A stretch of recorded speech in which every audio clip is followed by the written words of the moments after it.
why we believe what we do. So I heard the prayer this morning, and let me address some of those comments directly, okay?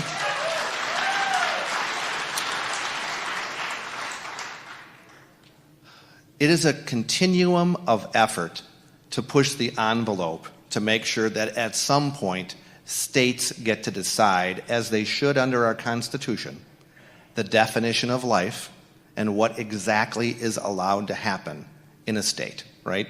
Roe versus Wade outlawed state restrictions, right? It found a constitutional right. So number one, what has to happen is something has to happen at the federal level, and the states are the ones who are continuing to push the envelope to work through the courts to protect human life. Now, I agree with Senator Fitzgerald. I am profoundly proud of what we have done, especially over the last 8 years, to protect life. Remember, there's a 20-week abortion ban that Planned Parenthood did not even challenge in court because they knew they would lose, right?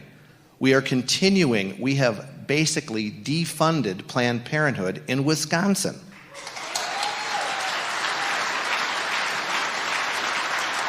Right. Now, there were some issues that we actually took up this week that, as Senator Fitzgerald said, I don't know about you, but when I was sitting around last session talking with Governor Walker, I didn't think anybody in their right mind would believe that a child who is delivered alive during an abortion would be taken into a room and allowed quietly to pass away, right? It just sickens me. I certainly never thought any elected official would say that that's legitimate. So if somebody says they're disappointed that we didn't pass the Born Alive Act prior to Governor Walker's defeat, I didn't know it was an issue, right? Let's be honest about it.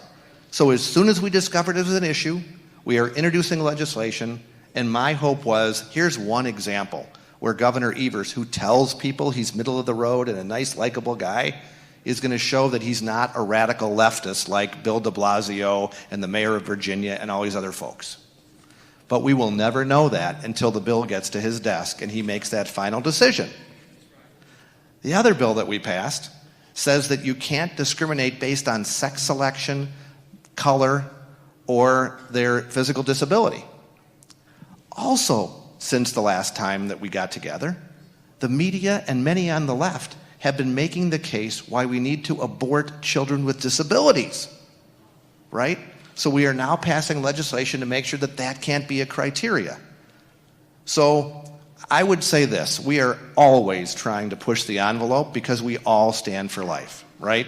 But give us some credit that what we're doing has been good for the pro-life movement and that we are in a better place today in Wisconsin than we were before Governor Walker started, and that we will continue to keep doing that.